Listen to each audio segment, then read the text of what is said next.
Kansas City in the conference. Now, recently, there's been speculation out there that Cleveland could make itself an even bigger threat by making a move for Aaron Rodgers. Not so fast, says Mary Kay Cabot, who covers the team and has for years at Cleveland.com. She writes, the Browns are thrilled with their 2018 number one overall pick. That, of course, is Baker Mayfield, and believe he can win Super Bowls for them. They're ecstatic that he turned the corner in the second half of last season, throwing 20 touchdowns against only 3 interceptions in his final 12 games, including playoffs. And so that begs the question, should the Browns be knocking at Aaron Rodgers' door, or is Baker Mayfield going to win them Super Bowls? That's the question. Ryan Clark, what's the answer? The first thing, you don't knock at Aaron's door, because Baker Mayfield can get this team to a Super Bowl. This team can have a good enough roster. They can have a good enough quarterback, a good enough coach, obviously Andrew Berry, a good enough GM. But that's not always how you win Super Bowls or how life should be measured. Because you know what? I'm sure that Patrick Ewing and the New York Knicks, they were excited that they could win a world championship. And then you know what? Reggie Miller, he probably thought the same thing.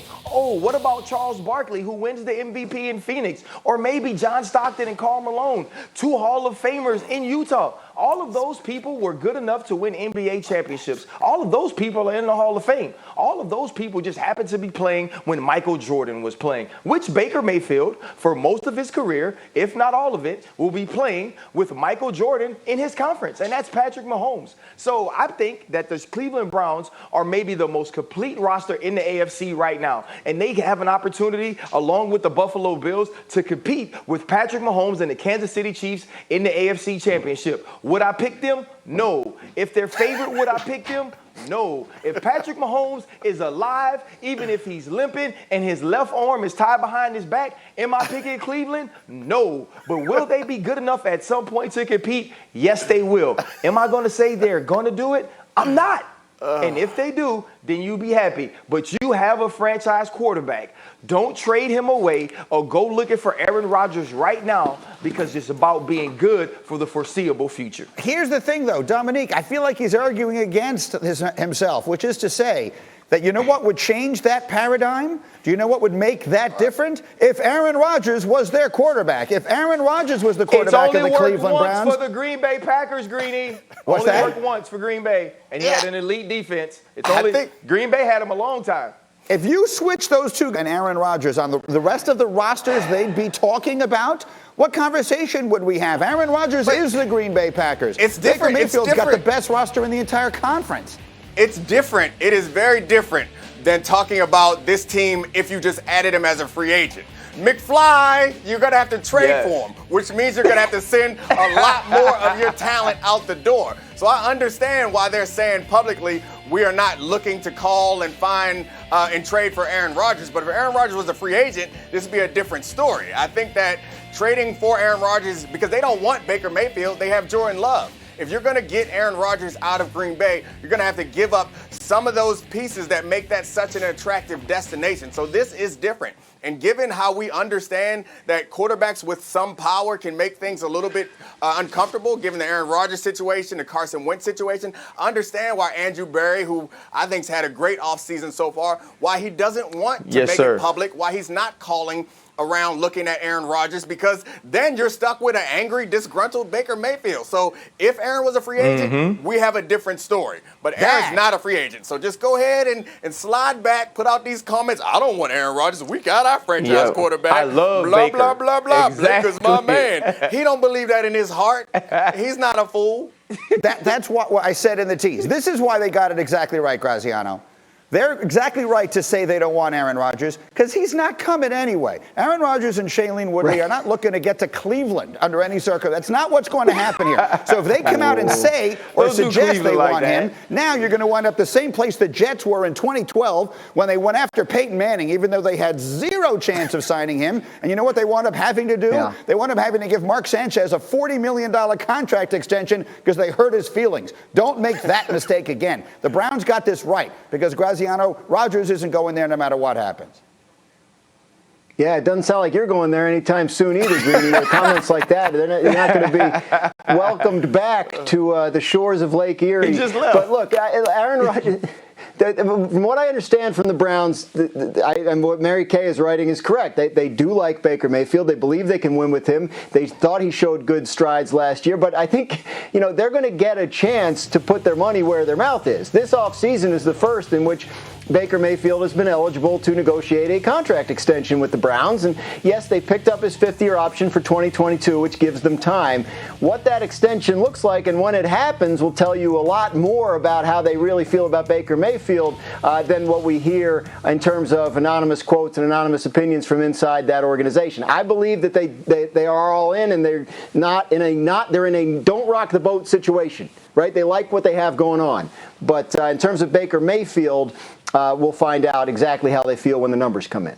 Right. If it's not broke, there's no need to fix it. No one's suggesting there is. All I'm saying is every team in the sport, besides maybe Kansas City, should be trying to get Aaron Rodgers if they can. Every team is made better by Aaron Rodgers. It's not a value judgment on anybody else. Okay, let's go either or here, guys. Let's take a look at some other situations. RC, I'm starting with you.